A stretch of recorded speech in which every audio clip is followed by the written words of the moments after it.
પૂજ્ય સદારામ બાપુ સાહેબ આ ઉત્તર ગુજરાતની ધરતીના સંત શિરોમણી સંત શ્રી સદારામ બાપા બનાના કાંઠે બેહણા તમારા અને એવું રૂડું ટોટાણા ધામ જ્યાં અવતાર ધરીને આવ્યા બાપા જય જય સદારામ. આ દેશની ધરતી છે ને આ જેવી તેવી ધરતી નથી સાહેબ. આ ભારત દેશની ભૂમિના અંદર કણ કણના અંદર ભજન રહેલું છે, ભક્તિ રહેલી છે અને સેવા રહેલી છે સાહેબ. આ ભારત દેશની ભૂમિમાં એક પંખીના માળા જેવડું ઉત્તર ગુજરાતનું નાનું ગામ એટલે ટોટાણા ગામ અને ઈસવીસન 1907 નો સમય જ્યારે આખા દેશની માથે ગુલામીના વાદળો છવાયેલા એ સમયની વાત છે સાહેબ. આ ટોટાણા ગામમાં એક દિવ્ય ચેતનાનો ઉદય થયો. બાપા સદારામ બાપુનો જન્મ સાહેબ એ જ્યારે ભારત દેશ અંગ્રેજોની ગુલામીમાં ઈસવીસન 1907 નો સમય ત્યારે બાપાનો જન્મ. પણ કુદરત પણ જેમ કસોટી કરતો હોય ને એ પોતે નાનપણના અંદર જ પોતે પોતાના પિતાની છત્રછાયા ગુમાવી અને સાહેબ મોહનજી ઠાકોર અને લાખુમાનું એક એવું ઉજળું ખોરડું પણ પોતાના બાપની છત્રછાયા ગુમાવતા જે લાખુમા હતા એ તમામ કુટુંબ પરિવારને લઈને પોતે મજૂરીના અર્થે હાલનું વડોદરા જ્યાં ગાયકવાડી શાસન ત્યાં આખોય પરિવાર મજૂરી કરવા માટે ગયો અને ત્યાં સાહેબ આ નાનકડા દીકરાના સ્વરૂપમાં સંત શ્રી સદારામ બાપા એમ કહેવાય પોતે અભ્યાસનું કામ કરે અને ભેળા ભેળા પોતાની માને પોતે ખેતી કામની મજૂરીમાં ઘરકામમાં મદદ કરતા જાય. સાહેબ આજે મારે વાત કરવી છે એવા સમર્થ સંત બાપુ સદારામ બાપાની કે જેમને આ ઉત્તર ગુજરાતની ધરતીમાં બનાસકાંઠાનું પાદર આ ધરતીને તો પાવન કરી છે પરંતુ સમગ્ર વિશ્વ જેના નામ ઉપર ગૌરવ લઈ શકે એવા સમર્થ સંત. અને ભારત દેશ જ્યારે આઝાદ થયો એ વખતમાં બાપા સદારામ બાપુ જ્યારે પોતાના માદરે વતન એટલે પોતાના વતનમાં ટોટાણા ગામમાં આવી અને ત્યાં ભક્તિનો ભજનનો અને સેવાનો ધૂણો દખાવીને બેઠા આંગણે આવેલાને મીઠો આવકાર દે છે. અને સાહેબ એ વખતના અંદર બાપુએ એવો તો સેવાનો અને ભક્તિનો અને ભજનનો પ્રવાહ ચાલુ કર્યો જે આજ દિવસ સુધી ગંગાજીના પ્રવાહની જેમ અવિરતપણે વહી રહ્યો છે. આજ પણ તમે ત્યાં દર્શન કરવા જાઓ ને સદાવ્રત આજ પણ ચાલુ છે. ભક્તિ ને સેવાનો એવો યજ્ઞ જ્યાં ચાલુ છે. અને પૂજ્ય સદારામ બાપાએ રોજના માટે બધાને કીધું કે જ્યાં ટુકડો ત્યાં હરી ઢુકડો. અને બાપાના આશીર્વાદ તો જેના માથે અડી ગયા ને સાહેબ બાપુ જેને કદાચ એમને રૂબરૂ જોયા હોય એમના આશીર્વાદ લીધા હોય હર હંમેશના માટે બાપુ જેમના દર્શનાર્થે આવે જેમના ભક્તો આવે એમના સેવક આવે ને એમના માથા ઉપર ટપલી મારીને એટલું કહેતા જય નારાયણ જય નારાયણ. અને સાહેબ એક માથા ઉપર જેને ટપલી વાગી ગઈ હોય ત્યાં તો શરીરના એક એક રૂવાડામાંથી જાણે આધિ વ્યાધિ ને ઉપાધિ એ બધી દૂર થઈ જાય એવો આશીર્વાદ પૂજ્ય શ્રી સદારામ બાપાનો. પૂજ્ય સદારામ બાપુની ભક્તિ ભજન અને સેવાનો ત્રિવેણી સંગમ ટોટાણા ધામમાં ચાલુ થયા પછી પૂજ્ય બાપુ ભારત દેશના કેટલાય સાધુ સંતોના આશીર્વાદ લેવા માટે ગયા. એમાં હાલનું આપણું બનાસકાંઠાની બાજુમાં વડગામની બાજુમાં ટીંબાચોડી નામે ગામ જ્યાં પૂજ્ય સંત શ્રી કાળુરામ મહારાજજીના બહેણા અને બાપુની હાથે જ્યારે એમનો ભેટો થયો પોતે બોધ લેવા માટે પૂજ્ય સંત શ્રી પાસે ગયેલા ત્યારે કાળુરામ મહારાજે બાપુને એવા આશીર્વાદ આપેલા.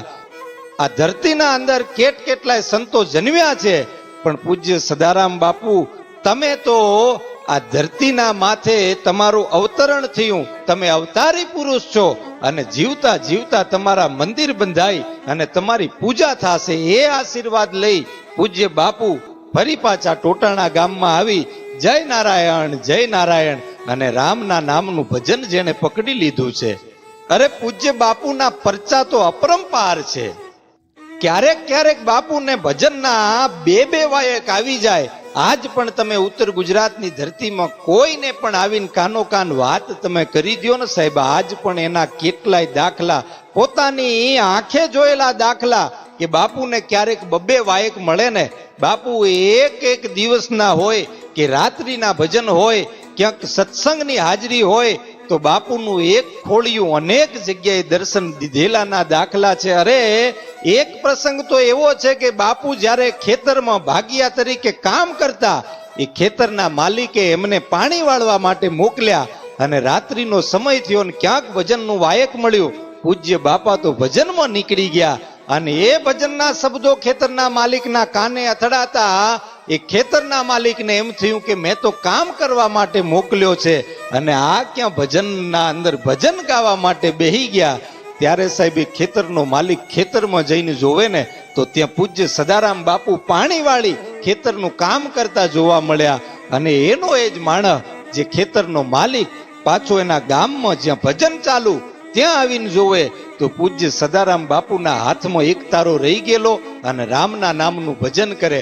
અરે એમના પરચાની વાત કદાચ કરવા બેહીને તો વખત ટૂંકો પડી જાય. 1992 નો વખત, એ 1992 ના અંદર ઉત્તર ગુજરાતની ધરતીના ઉપર એ બનાહ નદીના અંદર એવું પૂર આવી ગયેલું, લોકો ત્રાહીમામ થઈ ગયેલા.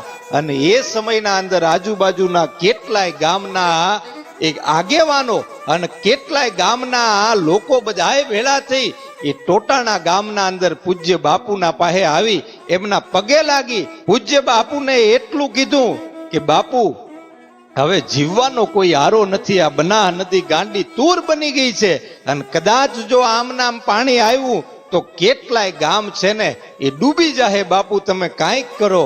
એ દિવસે પૂજ્ય સદારામ બાપુએ એક હાથમાં નાનકડું શ્રીફળ લઈ 5 અગરબત્તી લઈ અને પોતે બનાહ નદીના એ પાણીના સામે એ કિનારાની ઉપર આવી અને બાપુએ શ્રીફળને આમ હામું ધરતીના ઉપર કરી એ નદીના હામું જોઈ 5 અગરબત્તી હાથમાં લઈ.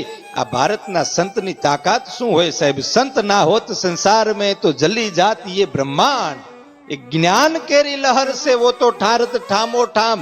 એ દિવસે ભારતના સંત મહાત્મા સાહેબ એ મહાપુરુષ સંત શિરોમણી શ્રી સદારામ બાપુએ શ્રીફળને હોમી અને કુદરતને પરમાત્માને પ્રાર્થના કરીને એટલું કીધું હતું કે હે પરમાત્મા, જો આ એક ભારતના સંત તરીકે જો મારું ભજન સાચું હોય અને આ ખોળિયામાંથી એક વખત જો સાચા હૈયાના ભાવથી જો મારા ભગવાનનું નામ લેવાઈ ગયું હોય ને તો નદીને પણ સાહેબ એટલી પ્રાર્થના કરી. આ સત્ય ઘટનાનો પ્રસંગ, એ નદીના પૂરને પણ ત્યાંથી પાછું વળી જવું પડ્યું હતું. આટલા તો કેટલાય પરચાઓ, કેટલાય પ્રસંગો પૂજ્ય સદારામ બાપુના કે જ્યારે સદારામ બાપુએ ટોટાણાના ગામના અંદર ટોટાણાના પાદરમાં એ ભજનનો અને સેવાનો ભક્તિનો એ ધૂણો ધકાયો.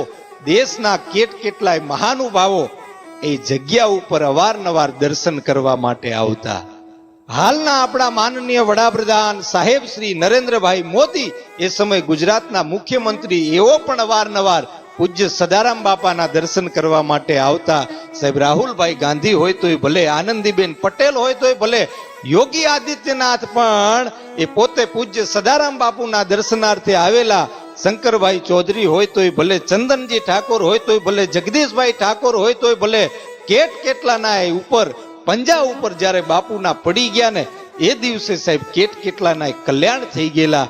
આ લોકોના હૈયે અને લોકોના મુખે કદાચ આજ પણ તમે સાંભળી લો ને, સમગ્ર ઉત્તર ગુજરાતની ધરતી નહીં પરંતુ સમગ્ર ભારત વર્ષના સમગ્ર ક્ષત્રિય ઠાકોર સમાજ સાહેબ જેના ઉપર ગૌરવ લે, એની હાથે 18 આલમ જેમના ભજન ઉપર, જેમની ભક્તિ ઉપર અને જેમની સેવા ઉપર ગૌરવ લઈ શકે ને એવા સમર્થ સંત એટલે સદારામ બાપુ.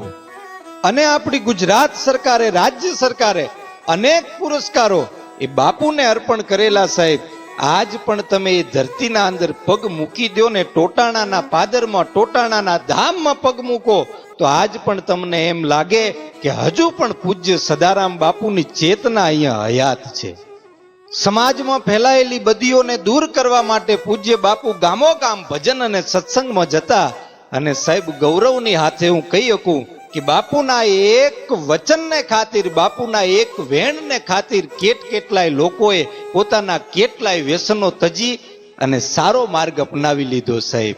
અને બાપુના પરચાઓ બહુ અપરંપાર પરચા છે. જેના ઘરે જાય સાહેબ એ માણસને કાંઈક પરચો મળે એવા કેટલાય દાખલા છે કે બોરના પાણી ખારા હોય અને બાપુના હાથમાં એક પાણીનો પિયાલો આવવાથી બોરના પાણી મીઠા થઈ ગયેલાના દાખલા છે સાહેબ. એમના એક સેવક એ પોતાની પાસે એ સમયની એ ગાડી, અને એ ગાડીના અંદર 300 રૂપિયાનું ડીઝલ પુરાવેલું. એ સમય ડીઝલનો ભાવ 30 કે 35 રૂપિયા, અને 300 રૂપિયાના ડીઝલમાં એ બાપુને ગાડીમાં બેહાડી અહીંથી અમદાવાદથી વડોદરા, સાહેબ 1000 કિલોમીટર ગાડી ચાલીને, તેમ છતાં પણ ડીઝલ ગાડીમાંથી એક છાંટ જેટલું પણ ઓછું નથી થયેલું. જગમાં જોને જન્મિયા કરવા પરમારથના કામ, અરે ભાવે ભજ્યા ભગવાન બાપા, જય જય જય સદારામ. પૂજ્ય બાપાનું જીવન આમ તો સમગ્ર જીવન ભક્તિમાં, ભાવમાં અને સેવામાં સમર્પણ થઈ ગયેલું. પૂજ્ય બાપા 111 વર્ષનું આયુષ્ય ભોગવી અને પછી પરમાત્મામાં લીન થયા. પણ આજ પણ પૂજ્ય બાપાની ભક્તિથી ટોટાણા ધામ છે ને ત્યાં ચેતના હજુ હયાત છે. આજ પણ બાપા આપણી વચ્ચે છે, એમના ભજન આપણી વચ્ચે છે, એમની ભક્તિ આપણી વચ્ચે છે. સાહેબ, પૂજ્ય બાપાના જેણે જેણે પણ દર્શન કર્યા છે એ તો ખૂબ ભાગશાળી છે. બાપાનો જન્મ ઠાકોર સમાજમાં થયેલો, અને ઉત્તર ગુજરાતના તમામ ક્ષત્રિય ઠાકોર સમાજ આજ બાપાના સાહેબ એ આશીર્વાદ થકી ઉજળા છે. અને 18 આલમ જેમને ભગવાન તરીકે માને છે એવા પૂજ્ય સદારામ બાપાના ચરણોમાં હું અશોક સુથાર કોટી કોટી નમન કરું છું. જય જય સદારામ બાપા.